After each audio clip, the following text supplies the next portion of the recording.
عضلات البطن بتتعمل فعلا في المطبخ زي ما ناس كتيرة بتقول، ولا بتتعمل عن طريق تمارين البطن؟ ده هنعرفه في حلقة النهاردة. يلا بينا. طيب مش هطول عليك كتير. في دراسة 2015 جابوا مجموعة من البشر قسموهم نصين. النص الأولاني عمل تمارين البطن بصفة مستمرة يوم ويوم لا لمدة أسبوعين كاملين، والنص التاني ما عملش أي تمارين.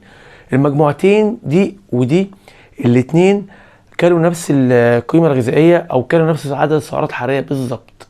جم بعد الأسبوعين لقوا التغير بس في الأداء بتاع التمارين. المجموعة اللي كانت بتعمل تمارين البطن باستمرار ابتدت تمارينها في أو أدائها في تمارين البطن أحسن بكتير عن الأول.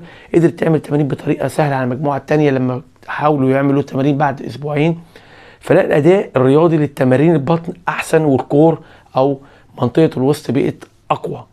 اما الدهون زي ما هي او البطن عضلات البطن نفسها ما بانتش. انت كده كده اوريدي عندك عضلات بطن في جسمك، بطنك فيها عضلات، اي حد فينا كده.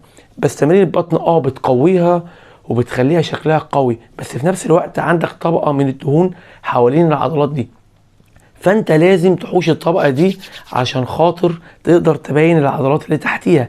مهما لعبت تمارين بطن، سواء لعبت 100,000 عدة كل يوم، عضلات بطنك مش هتبان مادام ما انت بتلخبط في اكلك، او مش عامل خطة نظام غذائي كويس، او مش عامل عجز في سعراتك الحرارية. في عمر ما الدهون في جسمك هتقل، فمن الطبيعي ان عضلاتك مش هتبان. الهدف هنا العب تمارين بطن كتير هتقوي عضلات بطنك، بجانب الدايت بتاعك لازم تعمل عجز في سعراتك الحرارية عشان تبدأ الدهون عندك تقل وعضلات بطنك تبان. ده الهدف من حلقة النهاردة.